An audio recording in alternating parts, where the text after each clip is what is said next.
Okay, now top 10. Top 10. Here we go. With no further ados. All the things, guys. Like, sub. Just do it now before we get too much into it. Like, sub. It helps everything. It helps algorithms, all the stuff. Takes 2 seconds. Please just if your phone's somewhere, grab it, do it. Please. It means a lot to us. We read all these gosh darn books every week. Just like for us, man, please. We appreciate it. Okay. So you had 10, I had 4. So I'll wait Whoa. till you get to 4. Okay. Some of these are probably ones that I had. Only reason. Whoa. One reason. It's the first appearance of Itu Kurami. Oh, God, I can barely get through the story. I hate it. I can barely get through the story. It's a key. Oh, it's a key. There she is. That's like an extra. Oh my God. What is going on? If you like Deadpool, buy the book. You got 3 stories. It's super big size. It's $8. There's a anime book at the end. You got to read backwards. Oh my God. So you start from here to read it. I hate it so much. It's a lot of art, but like it's kind of like, I don't know. If you like Deadpool, buy it. I don't particularly like Deadpool in the comics. He's super annoying. Anyway, apparently there's a giant like Carnage cat, and he has a daughter. There's 2 daughters. They're both his daughters. I hate that the one character refers to himself as your boy. Oh my God. He says your boy. You say, the more I hate it. Yeah, your boy did. Let me try to find it. He basically just refers himself in the third person all the time. He calls himself your boy. Where's it at? The cat. There's a pretty cool cover gallery. Oh God. Here, I'm gonna find it. Thank God it's 800 pages. You could find it easily. Yeah. Normally, your boy loves a good play session. He calls himself your boy all the time. And then later on, he says it again. He's like, I think I just pulled my back, but honestly, your boy Doug is just glad he saved the day. If you say your boy again, I want to punch you in the face. First appearance, pick it up. Ooh. Worth having. There you go. Okay. Number 9. Okay. The History of the Universe. All right, I have that. I knew what to expect. Oh, it's a lot. And it's kind of cool. I didn't, full disclosure, I didn't read the whole thing.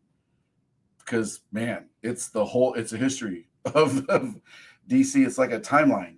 Up to pretty much the golden age. It's like the origin of the universe, all the way up to, and then this happened. I am going to read this. It's going to be a big read. But I feel like everybody needs to go through this book and read it. If you're a comic book fan, DC comic fan, the art's pretty good. It's a lot of splash pages, like 2 pages. And then there's like a reference in the back of the timeline with all the issues, what happens in the timelines. So you can go back and collect the issues if you want to. Yep.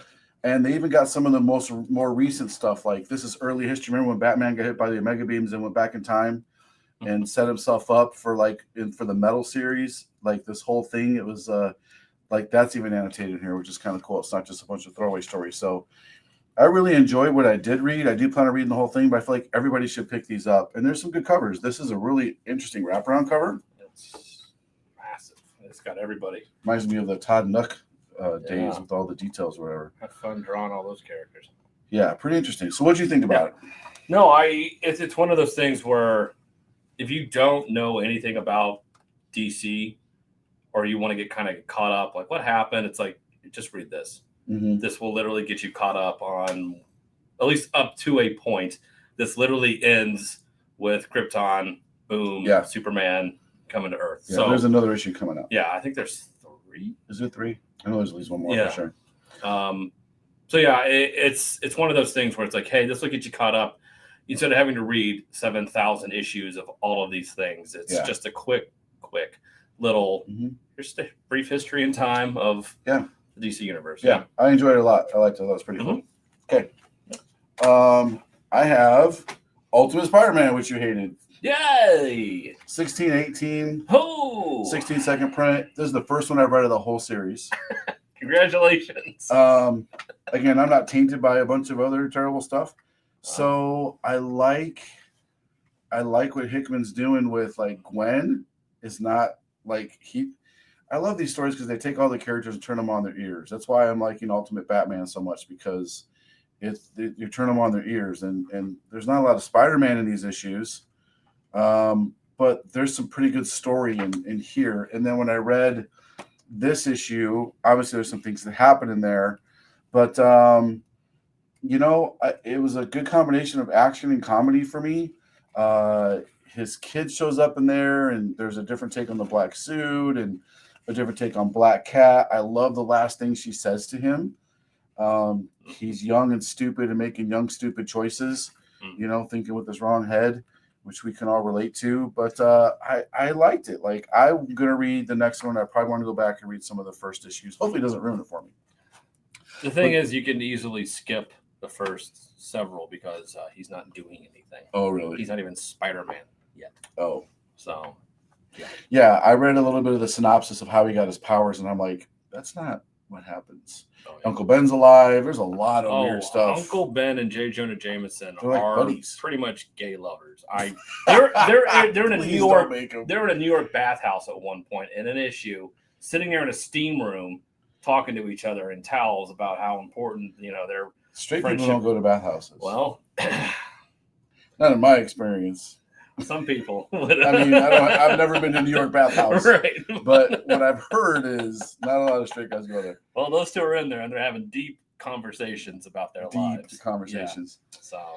So I didn't hate it. It's number again, it's right behind Deadpool and an encyclopedia, basically. Okay.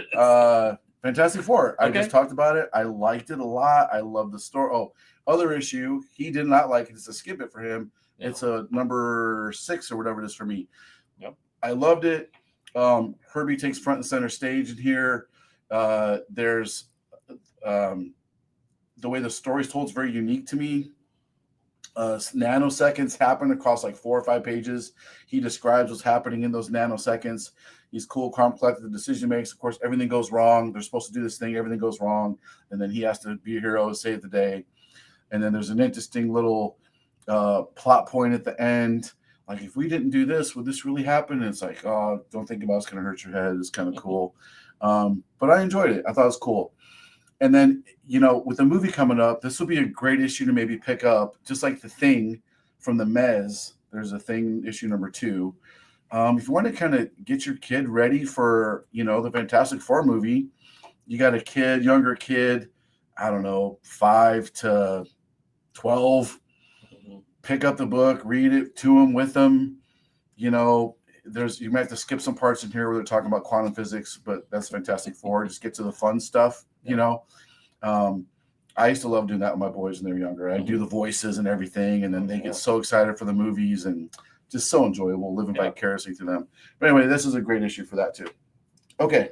I have Legacy Darth Vader. I did not think I would like this because Kylo Ren's in it. I really don't like any of the expanded universe, or not expanded universe, any of episodes 7, 8, 9. Sequel trilogy. Yeah, you didn't like those? What? I know I'm the only one. You are the only one. Kylo Ren, they just had so much potential, and they just fell flat on their faces. The first one was good. I loved it. And then the other guy just fucked up. But anyway, this is Kylo Ren. Okay. He's playing both sides of the coin in here. They go to Naboo. Of course they do. Obviously. They go to Naboo because Kylo Ren is kind of low-key looking for like some of his history and stuff, and he realizes his parents were married on Naboo. So he goes back there, and he's kind of mad at Naboo. He's like, you guys are a bunch of pussies. You need to harden up a little bit. Well, they're kind of pussies. So he tells the First Order, like, okay, if they put up any resistance, just F them up. And then he goes low-key and builds the resistance himself. He's like, hey, we need to fight the First Order. They're a bunch of douchebags and they're weak. And he tells them all their weaknesses, and they fight, and they're kicking the First Order's ass, basically. And then the First Order's like, you know what? Screw it. We're going to just aerial bombard, and destroy this whole city. Damn. And then he's like, hey, we got to stop him from this too. And then I don't know who this random head is. Is that Snoke? I don't know who this head is. But the head basically is holding this over his head. Aha! That is basically like, hey, back on Mustafar, where this fight between Darth Vader and Anakin was in Vader's castle. He's like, there's a secret vault there, Always. and only I can get you Of into this course. vault, right? Of course, the dark side manipulate. Only I. You can't kill me because only I can get you. And he's like, take me. He's like, no, you're not ready, because you would just destroy yourself with this power. Oh. So you're not ready yet. So you can tell this guy's still manipulating Kylo Ren, because he really still is like. The part that I liked about Kylo from the movies that I did like about the movies was that he's still basically just this kind of angry little kid on the inside, but he has this ridiculous amount of power. But he doesn't know how to deal with his power or his rage or any of the things that he does, that leads him to killing. Spoiler alert, he kills, Han Solo. Anyway, I really like this. It was pretty good. I think Charles Soule writes Star Wars the best. If you want to read a great story, read the Star Wars series. The very first ones when Disney bought them, they started making them from a long time ago. The original Vader series was great. So good. Yep. So good. It was good at one point. Okay. I have Superior Avengers.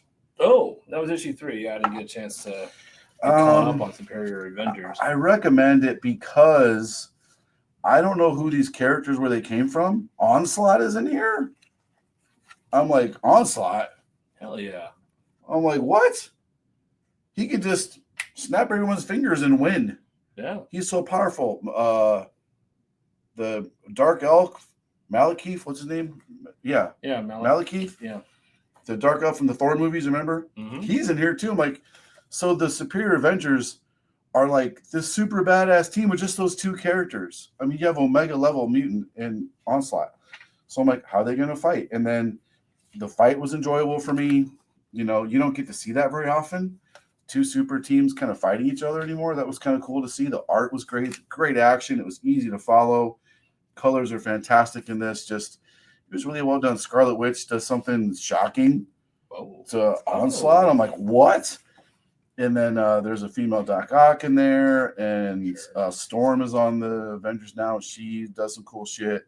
There's a girl in here. Great backstory. How she gets this broken Black Panther mask and puts it on as like a villain. But she has an adamantium knife. I was hoping she killed Miss Marvel, but we couldn't have as much luck. But I liked it. I enjoyed it, and I definitely forward to the next one. Okay. I don't know who Foxy, the writer, but not bad. Foxy. Not bad. I got 4 left. How many you got left? I have 3, and I have one that you don't have, so I'm going to talk about Predator versus Spider-Man. Do it, and I'll throw Superman up here. Okay. I really like this issue. I haven't been a real big fan of a lot of these crossovers, or any of them really. But some of the Alien ones were pretty good, but the first couple issues, I think I read issue 1 of this, and I was not a fan because it wasn't what I wanted. I didn't read any of it at all, so I can't speak to the old. Not a lot of Predator fighting Spider-Man sort of thing. And this one, we actually kind of got that, and that's why I really enjoyed it. And then you have the Craven aspect of this coming in, where then he's like, everyone stay like, I want to hunt these things. Like, it's like, holy shit, you have a hunter and a hunter. It's like hunter, Spider-Man. It's like, who the hell is going to be fighting whom? And it's all taking place in the sewers. And there's just a lot in here to actually like. And there was some action in here with Spider-Man fighting the Predators. I'm like, okay, that's what I wanted. Thank you. Yeah. Can you give me more of that, please? So it was enough in there to be like, okay, this is on the right track, and I want to read the next issue. You know what I'd love to see would have been better for me anyway? It wouldn't have sold as many copies, but a better story to me would have been Craven versus Predator. Yes. Just give them in a one-on-one setting. Yeah. You know what I mean? Craven knows they're coming out. He's going to hunt them somehow. You can always find some conflict in Africa or some shit. Put them in a jungle. Like, anyway. Yeah. Agreed. I didn't like that at all. That was a skip it for me. Fair. Because I just didn't like the fight between the. I thought it was very unrealistic. I think Spider-Man got his ass kicked by 3 Predators, so I didn't enjoy it. But you didn't like this, and I did like Superman. It made it into pretty high up there. I was pleasantly surprised by this.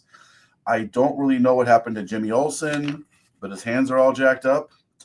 And then the red Superman hit with red kryptonite is full of rage. And then this other character, I don't know who the white mask character is, light mask character Marilyn is. Moonlight. Something Moonlight. Really terrible character. Yeah, it's like, Her first stop naming appearance. things after so Moon. stupid. But and then Lex, so it was very like all these characters doing different things under the backdrop of Superman being enraged with this red kryptonite, and then eventually he gets out of it. I'm not going to tell you how, but it's kind of hinted to that. Oh, Lex set it up like this so you would save me. It's like, what? Okay, so that was interesting. And then this other lady's now in charge of LexCorp, and it's legally binding. And then they have a cute little moment between Superman and Lois. Apparently, she was Superwoman for a little while. I missed all that, but she gave that up, and he's like, "I still love you for it." He's trying to listen for Lex, can't find him. You kind of find out a little reason why he can't find him, which I thought was very cool. And then you got this Booster Gold moment. And what did you think of this? I was like, what? I'm not going to spoil it. At the very end page, this character called the Time Trapper. Yeah, that's been set up in previous issues. Oh, okay. Doomsday coming back as a Time Trapper, yeah. Like, I was like, what? Cool. I was like, I have to read this. Like, Super Doomsday's talking. Yeah. So he'd be smart now. Me, Doomsday, say word. I mean, if you think about it, he would evolve to be able to speak and not just be pure rage. And he's like, he showed up before and was like, I know the end of time and I know how you die, Superman. And because he takes him there. Yes. Remember in that limited series when Superman comes back to life and he goes and Doomsday was wrapped around that rock that he threw into space? Oh, yeah. And then he goes and finds him. That's right. And then we find the origin of Doomsday. Yeah. That crazy scientist just kept throwing him out into the fight millions of times. Yes. First it was an atom, so awesome. And then the atom lived for 0.00001 seconds and 0.0011 seconds and 0.002 seconds. He killed him bazillion times. It's nuts.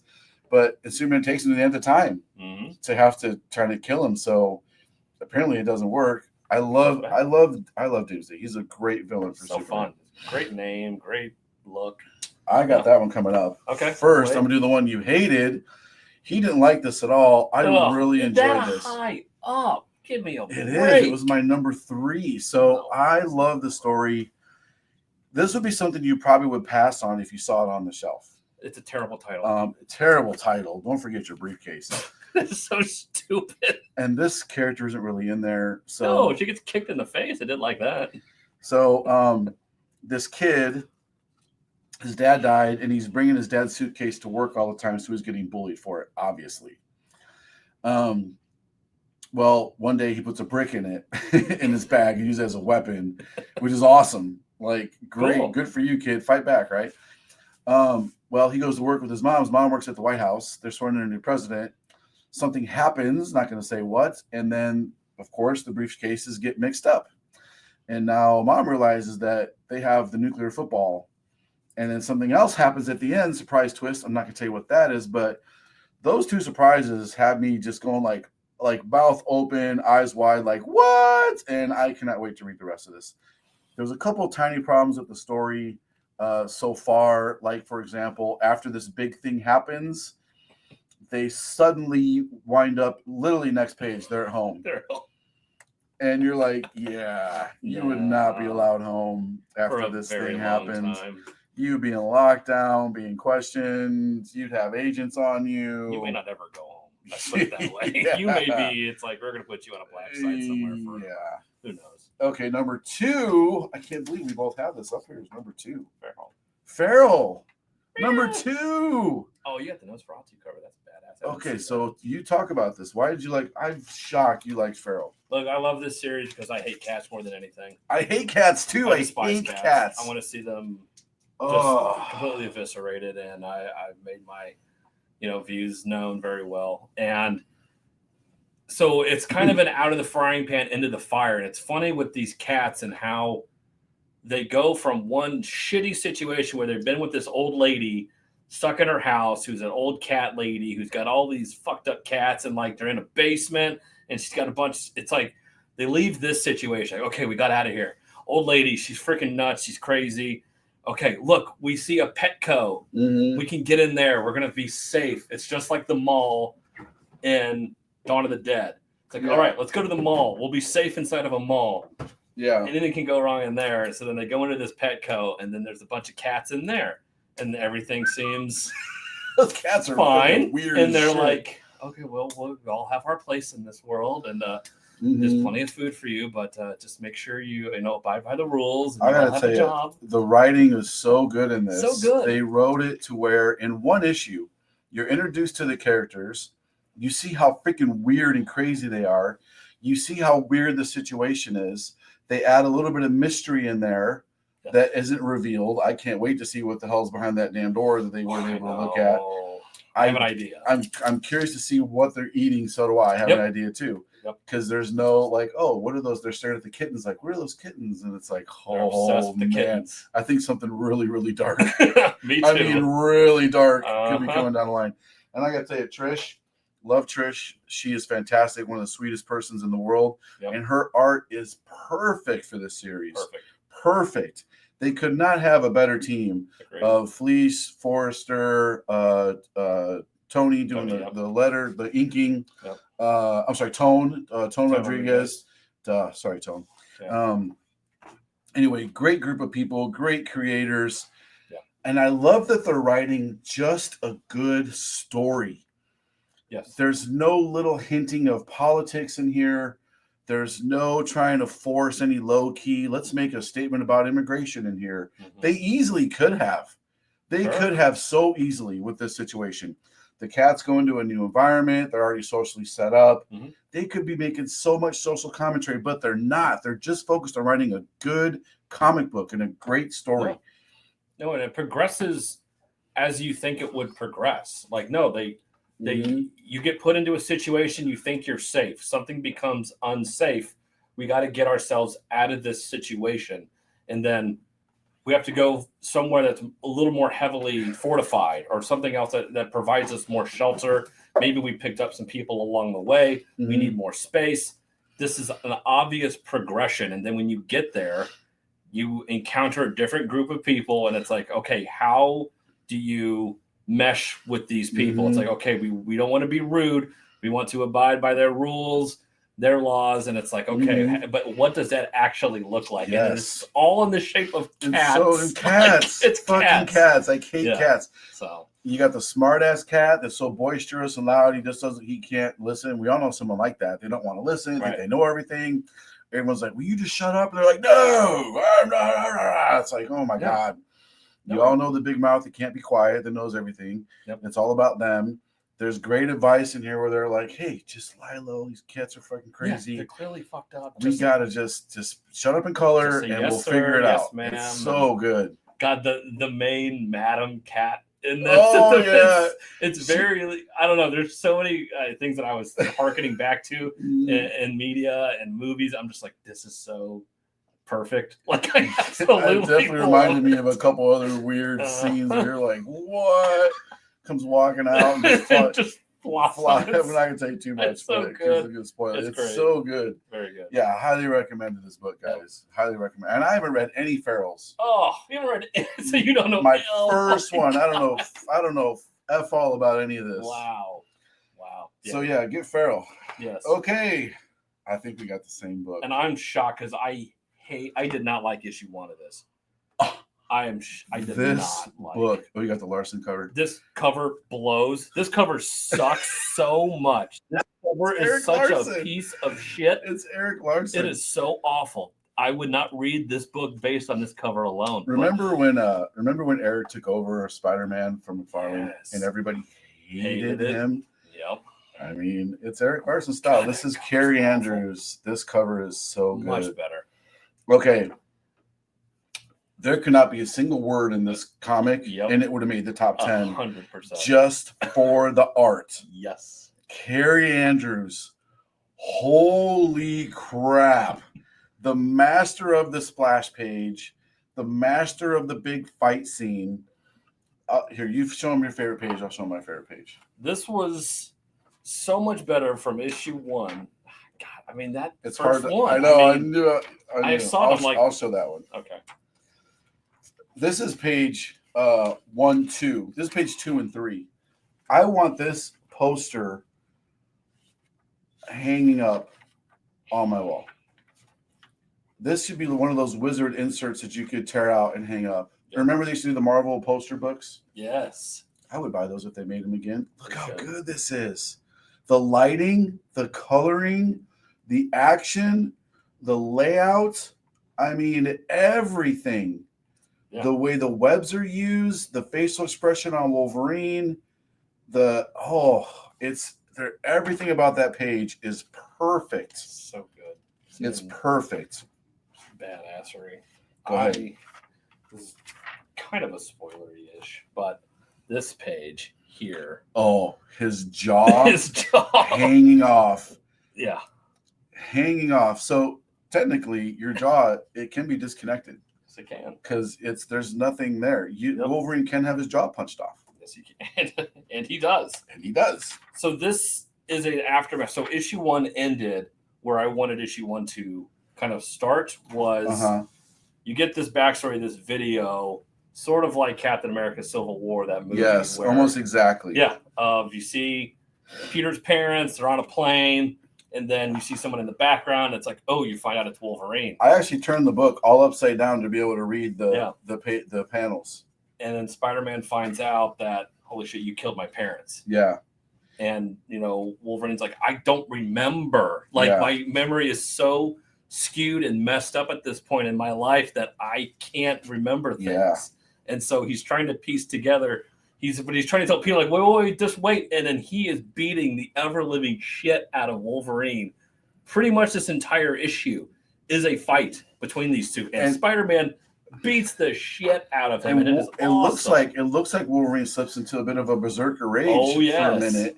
And he goes off back against Peter. Yes. And then the very last page, I was like, what? I was like, what? This can't happen. This can't happen. And then it talks about the preview for the next year. He's like, can Wolverine deal with what he did? Yep. And they're like, oh my God, this is insane. So fun. So, and it's true, because he asked him, he's like, did you do this? Like, tell me, did you do this? And he's like, I can't confirm nor deny. He's like, I remember a plane, I remember people, I remember crashing. So of course he probably didn't do it, but we don't know. We don't know. And he's like, I hope they make it where he did do it. I hope it is too. I think it will be much more. It would add so much depth to those characters. 100%. Yeah. Over the next, like, Spider-Man could even like start to resent the X-Men because they're harboring this killer, and how could you? And it would add this amazing dimension to the entire Marvel universe. But of course, they're not going to go back and have the balls to do that. Of course not. It's bad enough they made Peter's parents spies.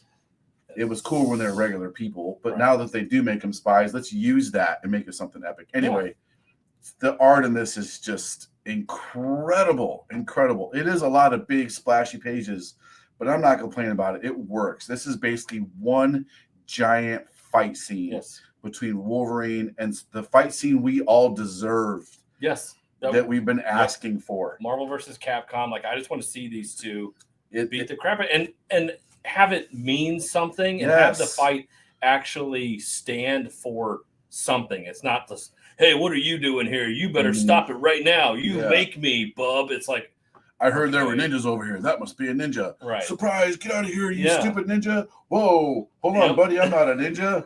Yeah, you are. No, I'm not. Fight. Yep. Oh, wait, we're really friends. Let's go find the ninjas. Exactly. Come on, man. It's not actually there's stakes. Peter wants to literally kill Wolverine. He is full of rage. They're both in a berserker rage, pretty much. It is so good. So damn good. I'm glad we both agreed on the top two, at least. That's pretty good. And there is a series that couldn't have more of a complete 180 between issue 1 and issue 2. Issue 1 made no sense to set this up. You literally had Peter on a date in the middle of downtown New York and Wolverine screeching up on a sidewalk on a motorcycle saying, hey, you need to come with me right now if you want to live. So it's sort of something stupid. If you want to live. Yeah, and it's like, what? And then you go to this top secret site, and then it ends with them kind of seeing that video. And I'm like, but why? Like, what? Why were you here? Why now we get it. Now it's like, there's your story. Okay, now we're here. So, okay, guys, that's our top 10, and we're almost at 30 minutes exactly. So, perfect. Do you agree? Do you disagree? There's a free variant if you spend $25 on Comics Elite Comics this week or more. A free trade dress variant for Never Wars. Sorry, I forgot what it was. We'll show you soon. And spend $50, you get the trade on the Virgin, limited to only $250. The Virgin. Anyway, guys, thanks so much for hanging out. Let us know what your picks are. Let me know if you agree with us. Think we're both idiots, which we are. That's fine. Again, all the opinions are just of me and him. We're told we don't know shit. We don't know anything. Nobody's listened to us ever. We're complete idiots and morons. So please don't listen to us. Thanks, guys. We'll see you guys soon. And there's 2 other videos probably. If you're watching on YouTube, they're going to be over here. Our Mez and our bottom 10. Okay, thanks, guys. And we will talk to you.